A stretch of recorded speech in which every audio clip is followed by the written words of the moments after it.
Pintu payu kumka chom. Kumka tom. Pintu hayu kumka chom. Kuki-based village volunteers group slams UPF KNO, calls it unfit to represent the people. The article, published on May 27th, 2025 by Kuki Zo Volunteers Coordinating Committee amplified by Zelenga Media, reports on a significant statement issued by the Village Volunteers Coordinating Committee, Vvcc, a Kuki-based organisation in Manipur, India. The Vvcc has publicly criticised the United People's Front, the UPF, and the Kuki National Organisation, KNO, two prominent Kuki insurgent groups, for their attempts to centralise political representation of the Kuki community.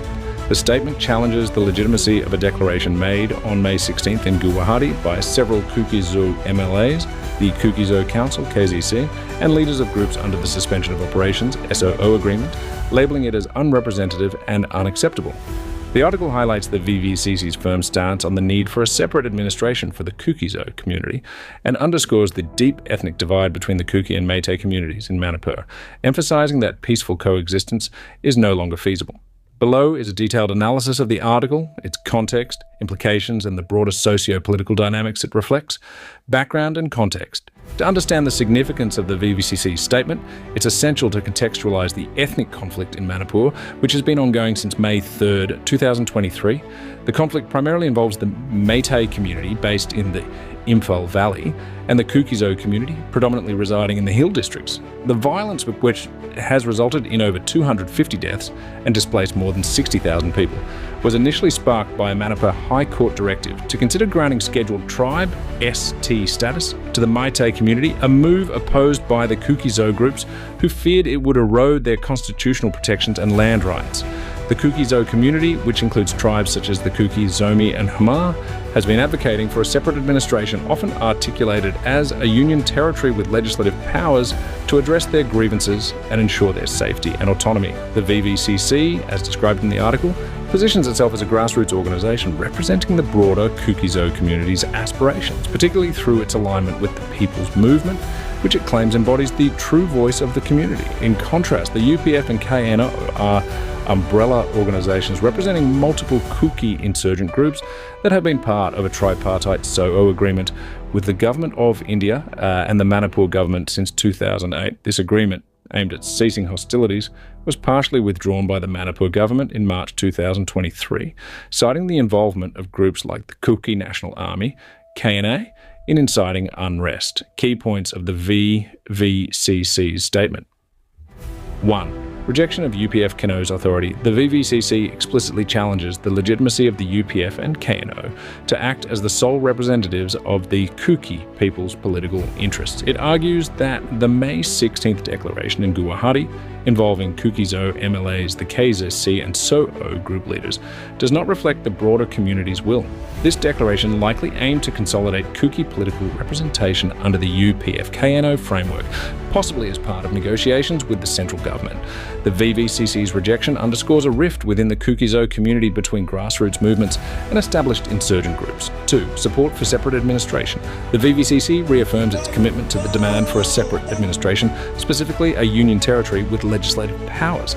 This demand has been a recurring theme in Kuki Zo advocacy since the onset of the ethnic violence, driven by the belief that the Manipur state government, led by Chief Minister N. Biren Singh, has been biased toward the Meitei community.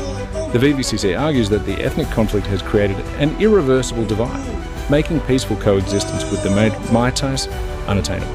The third criticism of SOO negotiations. The Vvcc distances itself from the SOO negotiations, which involve the UPF, KNO, and the Government of India. The SOO agreement, initially signed to suspend insurgent activities, has been contentious, especially after the Manipur government's withdrawal from the pact with certain groups. The Vvcc's refusal to recognise these talks suggests a distrust in the negotiation process, viewing it as disconnected from the community's broader aspirations. Fourth call for withdrawal of support. The Vvcc demands that the KZC and the involved MLAs retract their support for the Guwahati Declaration.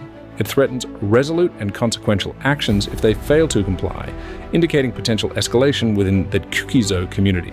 This warning highlights internal tensions and the Vvcc's attempt to assert its influence over other Kuki Zo entities. Criticism of elected representatives. The statement accuses elected Kuki-Zo MLAs of acting as spokespersons for armed groups rather than serving their constituents. It calls for Vvcc members to resign if they cannot resist directives from SOO leadership, reflecting frustration with perceived co-optation by insurgent groups. This critique points to a broader issue of representation and accountability within the Kuki-Zo political landscape. Sixth, message to the central government. The Vvcc urges the central government to approach the Manipur crisis with sensitivity, empathy and a commitment to justice, cautioning against decisions driven by electoral expediency. This reflects the community's perception that the central government's response, often mediated by Union Home Minister Amit Shah, has been inadequate or biased toward maintaining political alliances, particularly with the Meitei-dominated state government. Implications of the Vvcc's statement. The Vvcc statement has several implications for the ongoing conflict in Manipur and the broader socio-political dynamics. 1. Internal divisions within the Kuki-Zo community.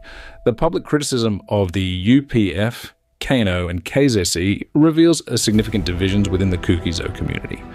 While the UPF and KNO have historically played a central role in representing Kuki interests in negotiations with the government, the Vvcc's emergence as a dissenting voice suggests a shift toward grassroots mobilization.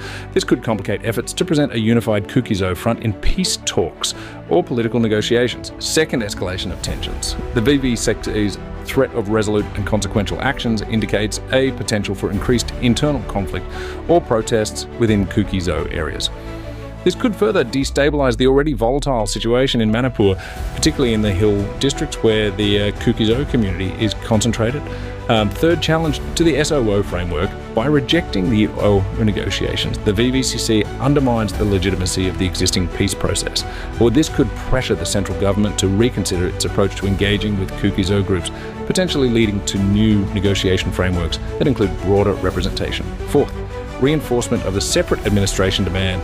The Vvc's emphasis on a separate administration aligns with the broader Kuki-Zo demand for autonomy.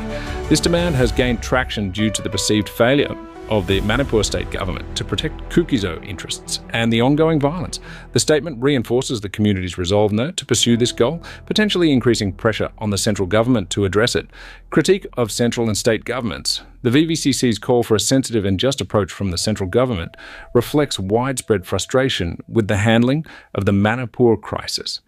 The community perceives the state government as complicit in supporting Meitei groups like Arambai Tengol, accused of perpetrating violence against Kuki-Zo villagers. The central government's failure to decisively intervene has further eroded trust. Broader socio-political dynamics. The Vvcc's statement must be seen within the broader context of the Manipur conflict, which is deeply rooted in ethnic, territorial and political disputes. The Meitei community, which dominates the Imphal Valley, has historically held political power in the state, while the Kuki-Zo and other tribal communities in the hill districts have sought great autonomy and protection of their land rights. The ethnic violence since May 2023 has exacerbated these tensions, with both communities accusing each other of aggression.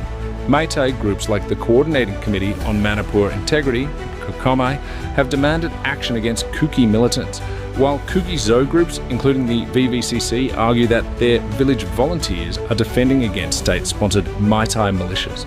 The central government's response has been criticised by both sides.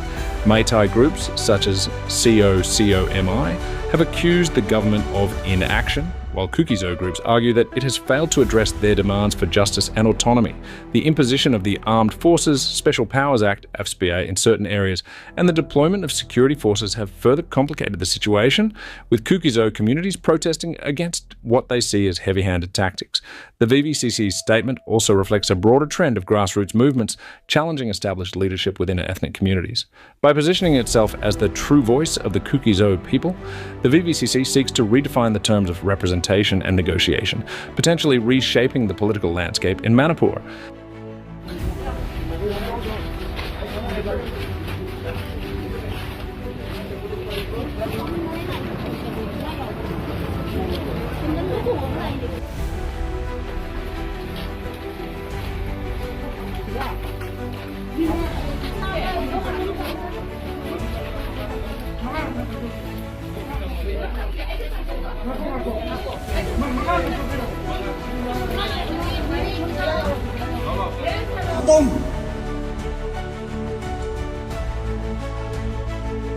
Soho, Zana Pen,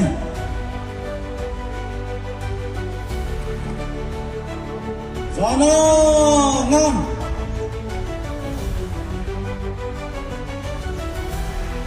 Busan Pilan, Nan People La, Zana Pen, Zana Ngan.